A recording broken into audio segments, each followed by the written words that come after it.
hindi lang naman ako nakamas. Marami na akong nakamas dito ngayon sa Marikina, marami na nakamas. Uh, so nag-jeep ako at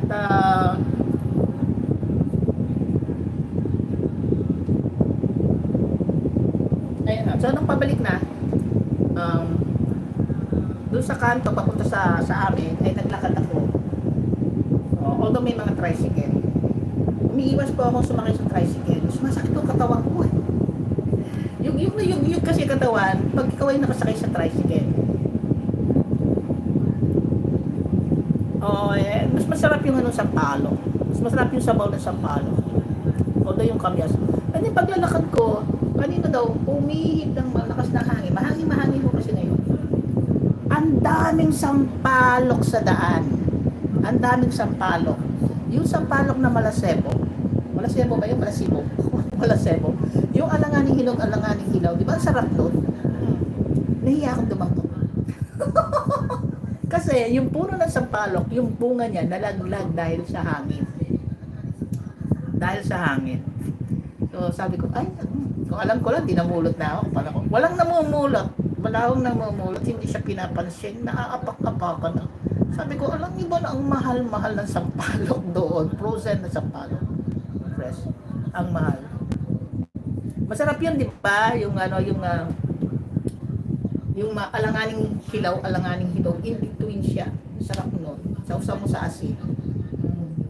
Sabi ko, mamumulot sana ako eh. Kaya lang may bit-bit ako.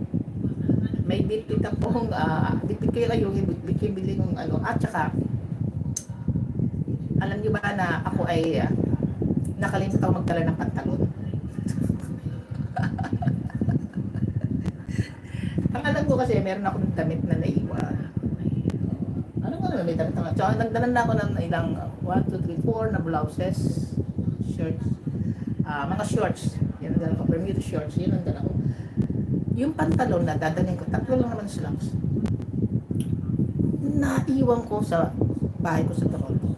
Nandun sa ibabaw ng bed. Alam ko, hindi ko na ipasok sa luggage ko. Kaya wala akong pantalon. Sabi ko, hindi ako nagsisimba ng naka-shorts. Kaya ang purpose ng yung pantalon ko eh, pag pumasok ako sa simbahan, nakapantalon ako, hindi ako naka-shorts. Nahihiya ako. So bumili rin ako ng pantalon doon. Ayan na, pumasok na si unbox ni Juan. Ayan na. Maraming salamat, Juan. Oo, masarap siya. Masarap ang tamarindo. Mas masarap gumawa niya ng lola ko.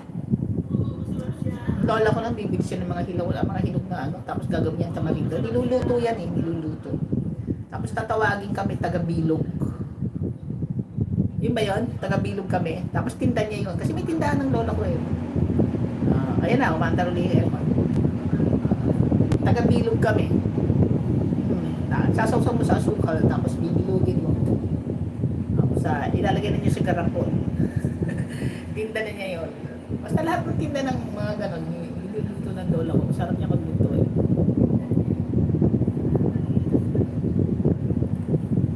Masarap. Tapos meron sa Toronto na nasa box na tamarind. Galing siya ng Thailand.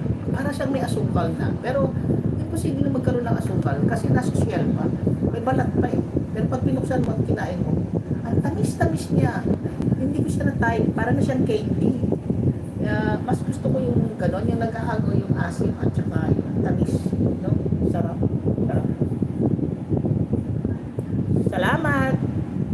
Salamat Juan Tamad TV President. Ang taas ng kasi ng niya, ng posisyon niya.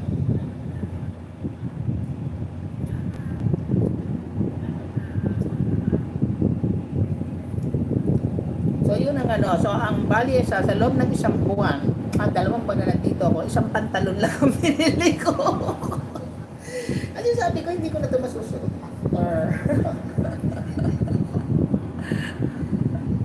Magkano yung pantalon? 350 slacks, baby blue, para termo sa lahat ng mga blouse na suot ko. Ay hindi naman kasi ako araw-araw magpapantalon dito dahil ang init. Lagi pa ako naka-Bermuda short pag ako lumalabas. Kaya yun lang ang dala ko. Salamat, friend!